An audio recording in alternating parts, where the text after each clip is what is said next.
সবাইকে স্বাগতম জানাচ্ছি আজকের ভিডিওতে। তো আজকে আমরা মাইক্রোসফট ওয়ার্ডের প্রিন্ট সেটআপ সম্পর্কে জানবো, কিভাবে প্রিন্ট করলে আপনার কাজটি প্রফেশনাল হবে এবং কি চমৎকারভাবে যে কোনো জায়গায় আপনি উপস্থাপন করলে আপনি প্রশংসিত হবেন। এরকম বিষয় নিয়ে হচ্ছে আজকের এই ভিডিও।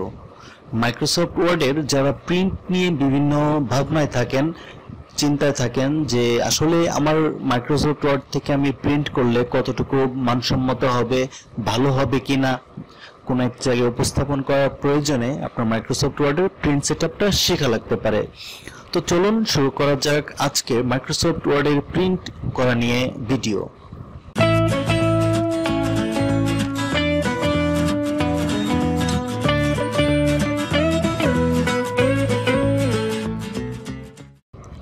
তো সর্বপ্রথমে আপনি মাইক্রোসফট ওয়ার্ডের একটি ফাইল ওপেন করলেন। আমি এখানে যে ফাইলটি ওপেন করেছি এটা হচ্ছে 9টা পেজের একটা ফাইল। তো এখান থেকে সর্বপ্রথম আপনার এই বাম পাশে হাতের কোণায় যে অপশনটা দেখতে পাচ্ছেন, এখানে একটা ফাইল নামের অপশন রয়েছে।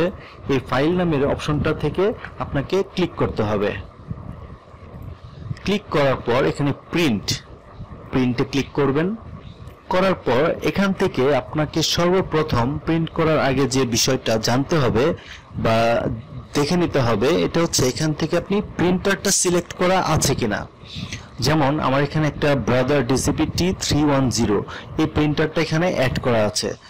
যদি আমি অন্য প্রিন্টারে প্রিন্ট করতে চাই, যদি অ্যাড করা থাকতো তাহলে অন্য যে প্রিন্টার থেকে আমি প্রিন্ট করতে চাই সেটা সিলেক্ট করে নিতাম। যেহেতু আমার এখানে একটাই প্রিন্টার সিলেক্ট করা, কাজে আমি এটাই সিলেক্ট করে নিলাম। এটা কনফার্ম হতে হবে। সবুজ রঙের গোলের ভিতরে একটি সাদা টিক চিহ্ন থাকবে, এর মানে হচ্ছে আপনার প্রিন্টারটা রেডি আছে, এখানে রেডি লেখাও আছে। তো এরপরে আপনাকে সিলেক্ট করতে হবে যে আপনার এখানে পেজ আছে অনেকগুলি ওপেন করা, আপনি আসলে মানে কয়টা পেজ প্রিন্ট করতে চান, সবগুলি করতে চান কিনা। প্রিন্ট অল পেজ, অর্থাৎ এখানে সবগুলি পেজ প্রিন্ট হবে।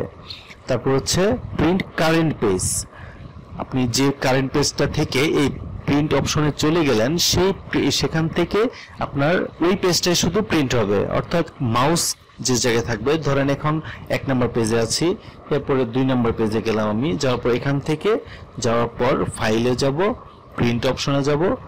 কারেন্ট পেজ বলতে যে যত নাম্বার পেজে আমি গিয়েছি তত নাম্বার পেজে আপনাকে ওই পেজটা প্রিন্ট হবে যদি কারেন্ট পেজ দিয়ে থাকেন। অথবা আপনি নিচে থেকে এখানে সিলেক্ট করে নিতে পারেন কত নাম্বার পেজটা আপনি প্রিন্ট করতে চান। আচ্ছা, এরপরে হচ্ছে আপনি আরেকটা করতে পারেন, এটা হচ্ছে কাস্টম প্রিন্ট। অর্থাৎ আপনি কত নাম্বার পেজটা সিলেক্ট করতে চান, কত নাম্বার পেজটা, ধরেন আমার 4 থেকে 6 পর্যন্ত আমি লিখে দিলাম 4 থেকে 6, তাহলে এটা 4 থেকে 6 পর্যন্ত প্রিন্ট হবে।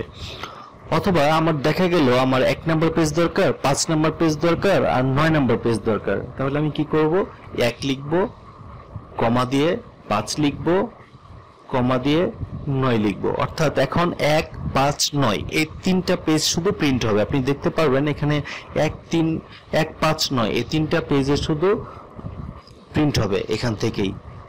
আচ্ছা, এরপরে দেখা গেল আমার আসলে এরকম দরকার নেই, আমার 1 থেকে 3 দরকার, তারপর আর কত নম্বর পেজটা দরকার, 1 থেকে 3, অর্থাৎ 1, 2, 3 প্রিন্ট হবে, কমা দিব, তারপরে 5 থেকে 7 পর্যন্ত দরকার, কমা দিব, তারপরে 9 দরকার। এরকম করে আপনি কাস্টম ওয়াইজ প্রিন্ট করতে পারবেন। কমা দেওয়া মানে হচ্ছে ওই পর্যন্তই, এরপরে আরেক যে নাম্বারটা দিবেন সেই নাম্বারের পেজটি প্রিন্ট হবে।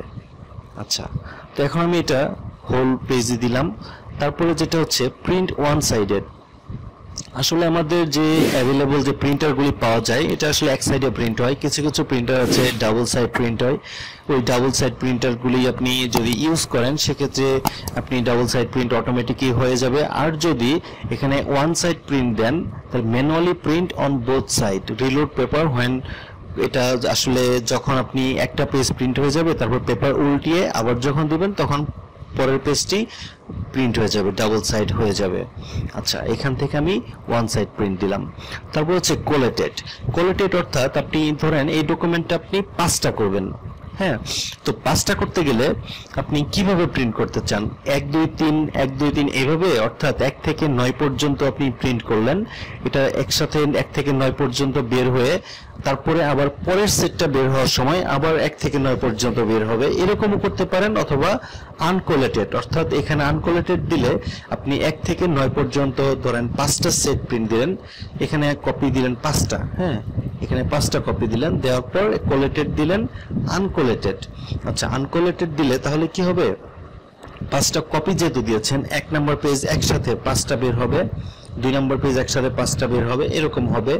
অথবা আপনি যদি কোলেটেড দিয়ে থাকেন তাহলে 1 থেকে 5টা কপি বের হওয়ার সময় 1 থেকে 9 পর্যন্ত, যেহেতু আমার এখানে পেজ আছে 9টা, আমি এই জন্য 9 উল্লেখ করছি বারবার।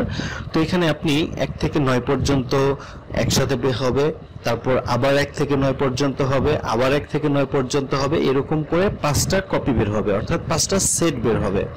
আচ্ছা, এটা গেল। তারপর হচ্ছে পোর্ট্রেট ওরিয়েন্টেশন, পোর্ট্রেট নাকি ল্যান্ডস্কেপ। অর্থাৎ পোর্ট্রেট হচ্ছে আপনি লম্বালম্বি ভাবে, আর ল্যান্ডস্কেপ হচ্ছে আনুভূমিক, অর্থাৎ পাশাপাশি যে পেপারটা থাকে যেভাবে প্রিন্ট হয় সেভাবে আপনি দিতে পারবেন। এই যে এরকম করে পাশাপাশি প্রিন্ট হবে। যেহেতু আমাদের পেজটা সেট আপ করা পোর্ট্রেটে, আমরা পোর্ট্রেটে সিলেক্ট করে রাখবো। আর এখানে পেপার সাইজ থেকে আপনি A4, লেটার, লিগ্যাল এইসব বিভিন্ন সাইজ দিতে পারবেন, আপনার যেটা যে পেপারে প্রিন্ট করবেন। সাধারণত আমাদের আশেপাশের যে দোকানগুলি আছে সেখানে A4 সাইজের প্রিন্টগুলি হয়, এখানে আপনি A4 সিলেক্ট করে নিলেন, বা A4 সাইজ একটা অফিসিয়াল একটা সাইজ, সব জায়গায় A4 সাইজই চায়, তো আপনি A4 সাইজই দিয়ে নিলেন।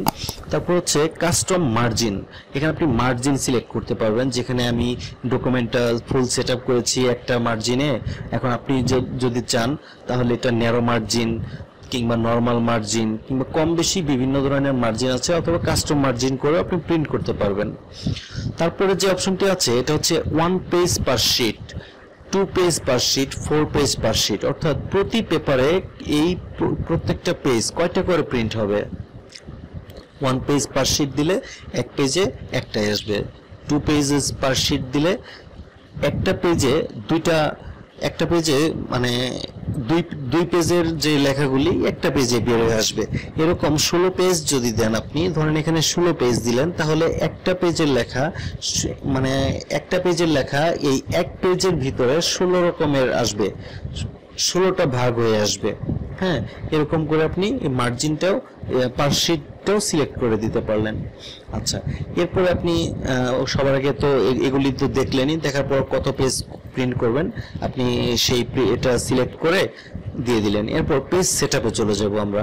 পেজ সেটআপে যাওয়ার পর এখানে মার্জিন দেখতে পাচ্ছেন, এগুলো তো আছেই, পেপার, লেআউট, এইসব লেআউটের ভিতরে সেকশন কোনটা দিবেন, নিউ পেজ নাকি ইভেন অড পেজ, এরকম করে আপনি সেগুলো সিলেক্ট করতে পারবেন। পেপারের ভিতরে কোন ধরনের পেপার আপনি দিতে চান, A4 লিগ্যাল এখান থেকে সিলেক্ট করতে পারবেন, মার্জিন এখান থেকে সিলেক্ট করতে পারবেন, এরকম করে সেটআপ করা যায়। তারপর হচ্ছে প্রিন্টার প্রপার্টিসে যাওয়ার পর এখানে লেআউটে অপশনে ফ্রন্ট টু ব্যাক করবেন নাকি ব্যাক টু ফ্রন্ট, অর্থাৎ আপনি ধরেন এখানে আমার 9টা পেজ আছে, ফ্রন্ট টু ব্যাক অর্থাৎ প্রথমে সামনের পেজ প্রিন্ট হবে, এরকম করে শেষের পেজ পর্যন্ত প্রিন্ট হয়ে যাবে। তারপর হচ্ছে ব্যাক টু ফ্রন্ট, অর্থাৎ শেষের পেজটা আগে প্রিন্ট হবে। এরকম করে করলে কি হয়, ধরেন আপনার 10টা ডকুমেন্ট বা 9 পেজের একটা ডকুমেন্ট আমি প্রিন্ট করব, ব্যাক টু ফ্রন্ট দিলে এটা 9 নম্বর পেজটা আগে প্রিন্ট হবে, প্রিন্ট হয়ে বের হয়ে আসবে, তারপর 8 নাম্বার হবে, তারপর 7 নাম্বার আসবে। এরকম করে করার পরে দেখা যাবে যে আপনি একটা ফুল একটা সেট বের হয়ে আসছে।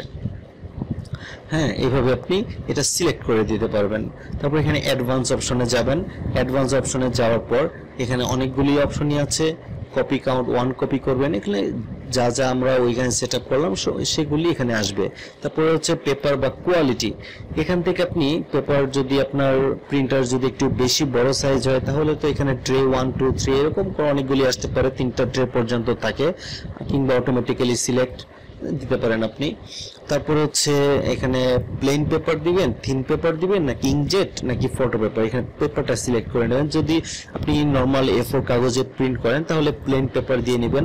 তারপর এটা আপনি কি ধরনের কালার প্রিন্ট করতে যাচ্ছেন নাকি ব্ল্যাক অ্যান্ড হোয়াইট করতে যাচ্ছেন, যদি ব্ল্যাক অ্যান্ড হোয়াইট করতে চান ব্ল্যাক অ্যান্ড হোয়াইট সিলেক্ট করে নেবেন, আর যদি কালার প্রিন্টই করতে চান তাহলে কালারটা সিলেক্ট করে নেবেন। দেওয়ার পর এখানে ওকে দিয়ে জাস্ট এখানে প্রিন্ট দিলেই আমার এই ডকুমেন্টটা প্রিন্ট হয়ে চলে আসবে। আরেকটা শর্টকাট সহজ পদ্ধতি আপনাদেরকে আমি জানিয়ে দিচ্ছি। ধরেন আপনি এখানে একটা পেজে আছেন, এখান থেকে আমি তো এই ফাইলে গিয়ে তারপর প্রিন্টে গেলাম। আপনি এখান থেকে মাউস ইউজ না করে কিবোর্ড শর্টকাট ইউজ করতে পারবেন। Ctrl+P, একদম বুম অটোমেটিক্যালি প্রিন্ট সেটআপ বক্সটা চলে এসেছে। এখান থেকে আপনি প্রিন্ট সেটআপ সহজে করতে পারবেন। আমি আবারও দেখিয়ে দিচ্ছি, Ctrl+P দেওয়ার সাথে সাথেই এটা কিন্তু প্রিন্ট অপশনে চলে আসলো। এখান থেকে আপনি মানে খুব দ্রুত কাজ করতে পারবেন। তো এই ছিল আজকের আমাদের পেজ সেটআপের ভিডিও, প্রিন্ট সেটআপের ভিডিও। যদি ভিডিওটি ভালো লাগে অবশ্যই লাইক কমেন্টস করে জানাবেন। আর যারা আমার চ্যানেলে এখনো সাবস্ক্রাইব করেননি কাইন্ডলি একটু সাবস্ক্রাইব করে রাখবেন, তাহলে আমি পরবর্তী আরো ভালো ভালো ভিডিও বানানোর অনুপ্রেরণা পাবো। ধন্যবাদ সবাইকে, আসসালামু আলাইকুম।